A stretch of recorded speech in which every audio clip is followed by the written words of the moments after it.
और देखिए, बुधवार का दिन हम सब के लिए, भारतवासियों के लिए ऐतिहासिक दिन रहा।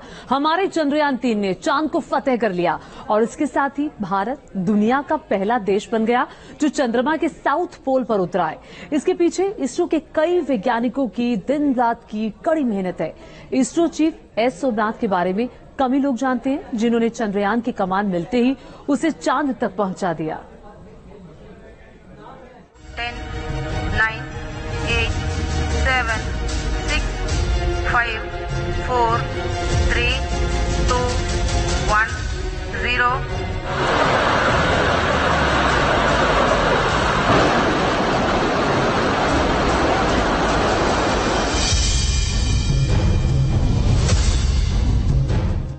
आपका तो नाम सोमनाथ और सोमनाथ नाम चंद्र से जुड़ा हुआ है और इसलिए आज आपके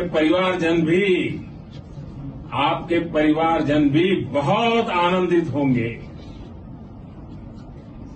मेरी तरफ से आपको, आपकी पूरी टीम को बहुत बहुत बधाई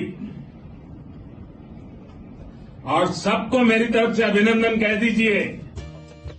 सोमनाथ यानी चंद्रमा के स्वामी, जैसा नाम वैसा ही काम। ऑन द मून, जिनकी मुरीद पूरी दुनिया होगी, जिन्होंने चंद्रयान-3 को चांद के जमीन पर ला खड़ा किया, जिन्हें पता है कामयाबी का मतलब क्या होता है, जिन्हें मालूम है इतिहास रचना किसे कहते हैं और जिन्हें यकीन था इसरो की टीम वो कर दिखाएगी जिसे सदियों तक याद रखा जाएगा। इसलिए कामयाबी का सारा श्रेय अपने साथियों को देते हैं। जब चंद्रयान-3 ने चांद पर कामयाबी हासिल की तो ये एस सोमनाथ ही थे जिन्होंने खुद को पीछे रखा और टीम को आगे किया। इसलिए माइक हाथ में आते ही सबसे पहले उन्होंने प्रोजेक्ट डायरेक्टर पी वीर मुथवेल का परिचय दुनिया से कराया। Thank you, Adaraniya Pradhan Mantri ji, for being part of our journey to this success. And let me take this opportunity to thank the people behind this mission. The project director of Chandrayaan-3, he is here. Veera Muthuvel, congratulations to you. इस बीच PM Modi का जब call आता है तो मंच team को सौंप देते हैं। फिर पीएम मोदी का संदेश अपनी टीम के साथियों को भी देते हैं। 14 जुलाई को जब चंद्रयान आसमान की तरफ उड़ा तब भी इसरो चीफ एस सोमनाथ अपनी टीम को आगे रख खुद पर कभी भी तनाव को हावी नहीं होने दिया। बीच बीच में अपने साथियों से ठिठोली करते भी नजर आए। एस सोमनाथ की कामयाबी भी उनके अंदाज में ही छिपी हुई है।